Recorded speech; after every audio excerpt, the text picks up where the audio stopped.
Ya estamos de regreso, Masa Crítica en Iquique Televisión. En este segundo bloque estamos conversando con Luz Ebensperger y con Cristian Zamorano, con nuestro analista, como es habitual, Omar Williams.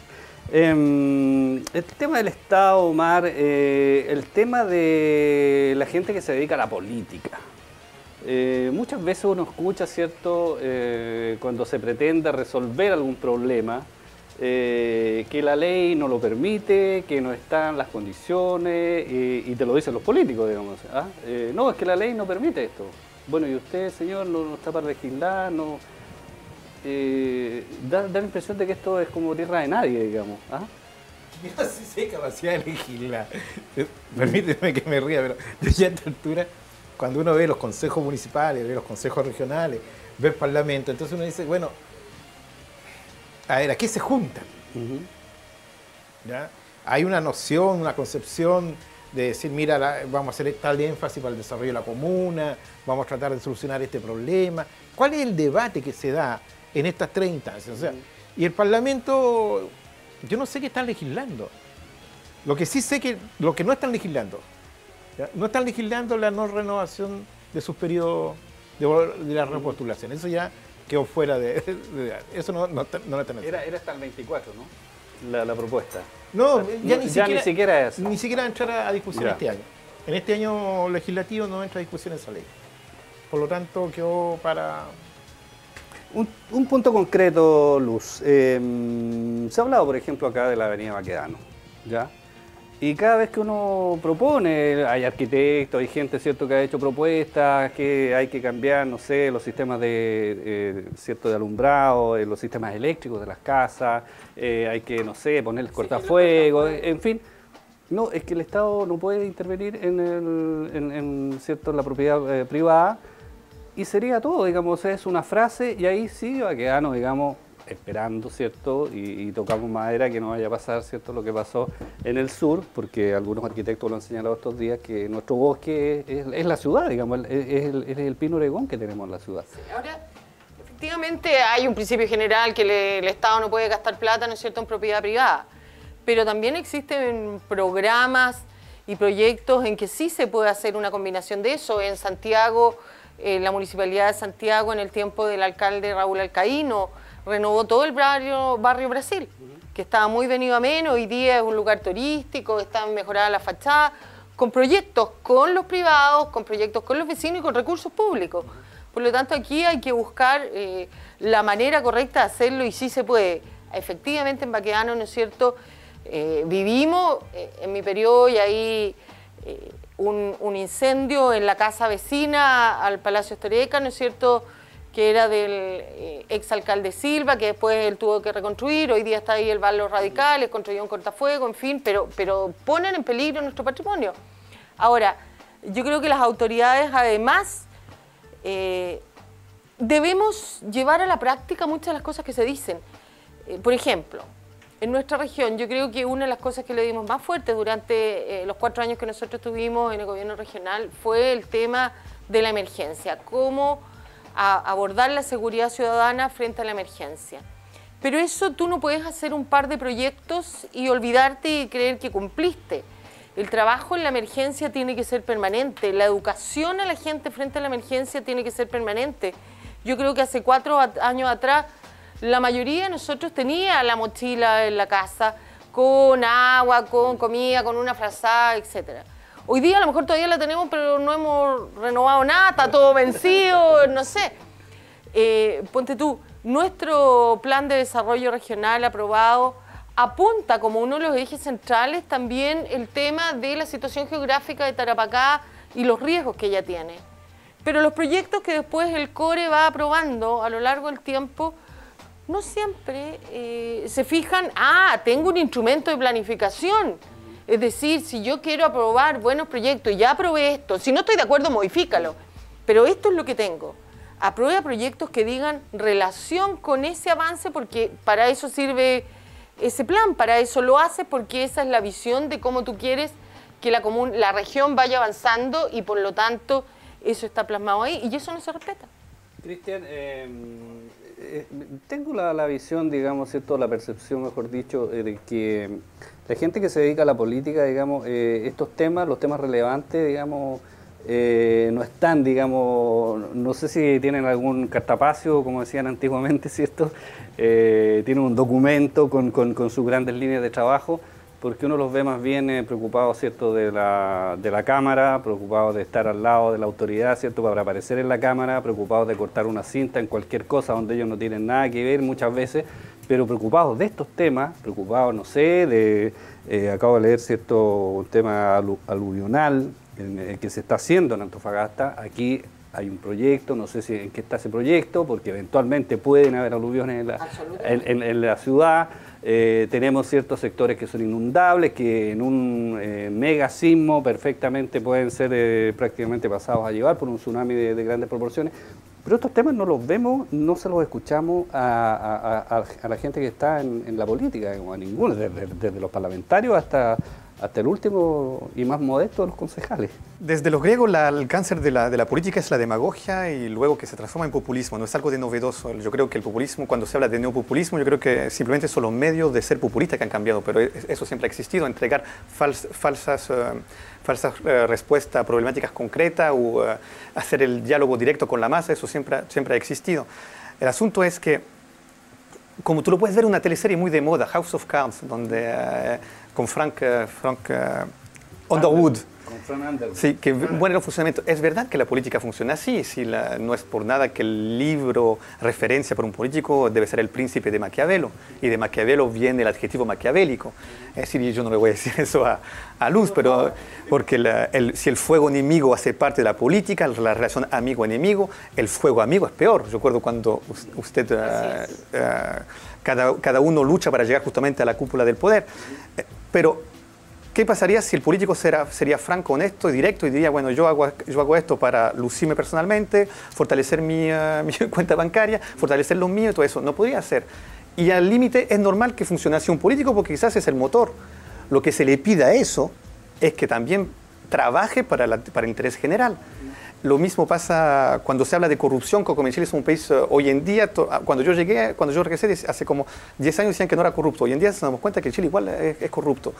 En Europa también los políticos son corruptos. Los medios de fiscalización hacen que si hay robo por parte de los políticos, estos son mínimos o son más discretos porque la fiscalización del Estado es más fuerte. Pero también hay corrupción, donde hay política y corrupción. Es así. Para responder a tu pregunta, lo que yo creo es que cuando tú hablas de los proyectos y todo eso, que cada uno busca fortalecer su posicionamiento personal, es porque básicamente la política en Chile entrega mucho dinero. Yo creo que el Estado es muy generoso en Chile con la gente que hace política. Los sueldos que se ven, los negocios, las diferentes concesiones son enormes. Y eso proviene desde el golpe de Estado. Esto se acentuó. Hay un libro que aconsejo que se llama Historia secreta de la economía chilena, que te muestra cómo una élite financiera muy chiquitita, muy pequeña, que todavía está relacionada con este caso Penta, caso Kimmich, desde el golpe de Estado se enriquece y aprovecha toda explosión, este incremento de la burbuja financiera. También porque leo la historia de Chile, hay un libro muy bueno que aconsejo, cuesta 12.000 pesos, no se lo pueden leer, y por ser un libro de historia no es muy aburrido, es de Simón Collier y Santer, es un libro de 2 historiadores de Oxford, y qué pena que sea un gran libro de historia de Chile, sabiendo que son autores extranjeros que lo escriben. Y ellos ven esa comercialización del mundo político con un gobierno a la época de centro-derecha, que es de la DC. Ellos indican, hay un dicho a la época, no sé qué público mencionan, que dicen que la política chilena se transforma en un supermercado. Y yo quiero decir con eso que si tú ves la historia de Eduardo Frei, tú sabes, Omar, que me gusta pegarle a la DC, cuando la familia de Eduardo Frei, tú te das cuenta que es una clase media. Y mira hoy en día cómo está a nivel de dinero.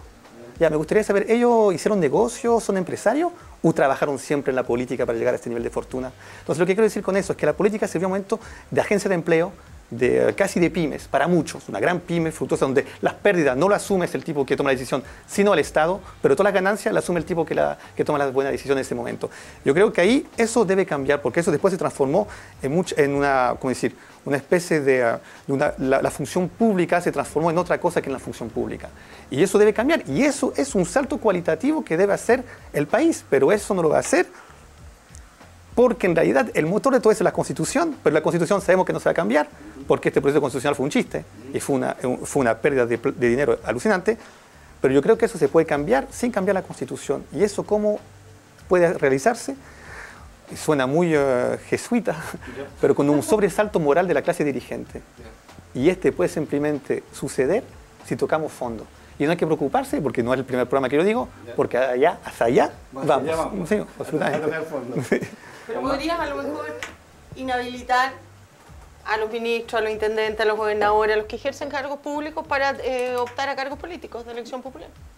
Por ejemplo, hablan de la reforma. Esto mostró claramente que la descentralización no funciona en Chile, los de los incendios. Hay una reforma de la descentralización. ¿Tú sabes cuál es la piedra que bloquea toda esta reforma? El hecho que los que están en los cargos de diputados y senadores no puedan presentarse al de gobierno regional. Imaginen la pequeñez de lo que estamos hablando para un hecho que es necesario para el país para salir de un cierto subdesarrollo institucional. Sí, Omar, no sé. Ya. Ya. Porque entonces, este tipo es medio maquiavélico. Sí. Y lo que deberíamos decir, este tipo es medio Medici. Sí. Porque Maquiavelo describe la práctica política de los Medici. Entonces, una pequeña defensa de Maquiavelo. El único que hizo fue escribir como todos los otros. Oye, pasan estas cosas y nos enteramos que los bosques se entregaron casi gratuitamente, digamos, ¿cierto? A través de un decreto que nadie ha derogado y que está ahí permanentemente, ¿cierto? La gente no se entera de estas cosas y da rabia que se le regale, digamos, a un grupo de personas de esta manera, ¿cierto?, el país, así como se le regala el mar a un grupo y se le regalan otras cosas. Y las clases políticas, que se supone debieran estar informados, debieran ser las personas que nos defienden, las personas que ponen, ¿cierto?, los puntos sobre las IE.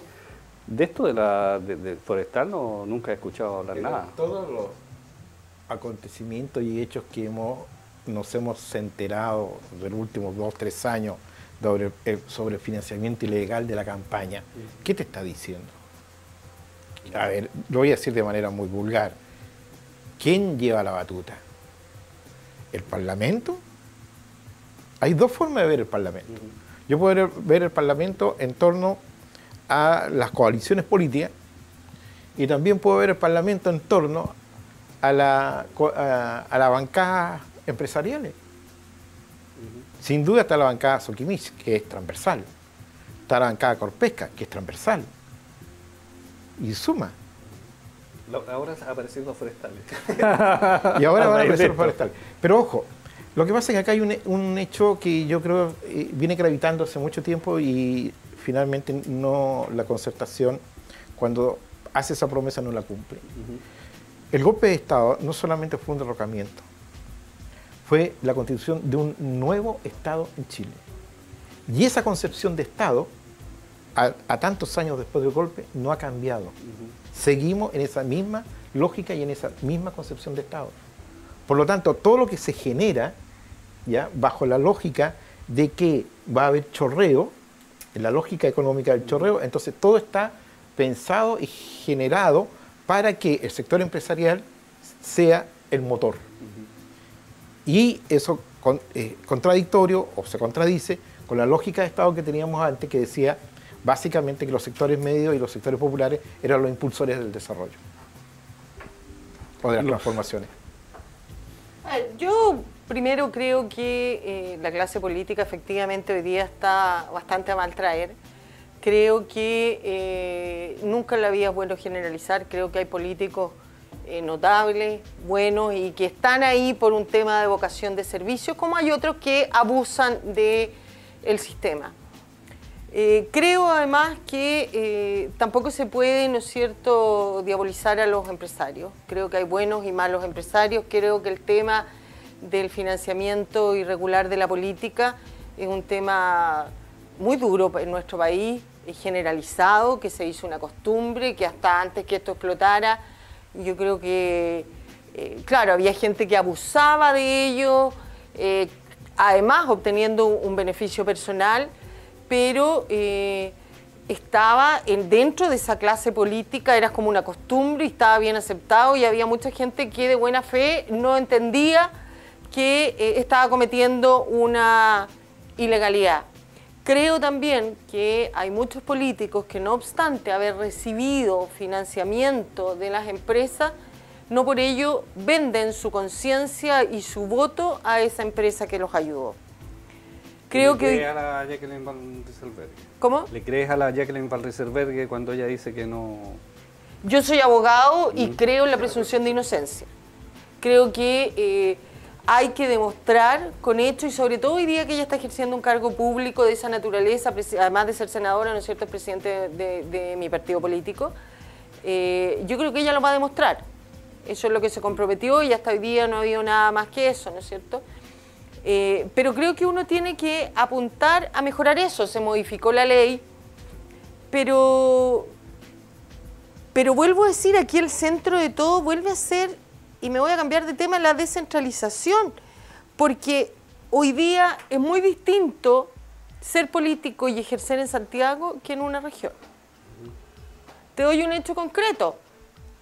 Vengo saliendo de una campaña política, ¿no es cierto? Me pasaron unas multas, me llegó ahora hace poco la notificación, tengo que defenderme. Tengo que presentar testigos. Mis testigos tienen que ir a declarar a Santiago. Son chiquillos brigadistas, o les pago yo el pasaje o me quedo sin testigo. Eso no es igualdad ante la ley. Entonces ahora estoy pidiendo que les tomen declaración acá. Aquí no puede pasar todo en la capital. Y yo creo que la descentralización no avanza en Chile, independiente de quién esté en el gobierno, es porque las personas que están en el gobierno desconfían o no quieren ceder cuotas de poder a las regiones. Y mientras eso no cambie, vamos a seguir siendo un país absolutamente centralizado. Y eso hace que el desarrollo en la región merme en cosas claves como el desempleo, hasta en cosas tan importantes también como afrontar una emergencia. Vamos a la pausa y ya estamos de regreso con ustedes.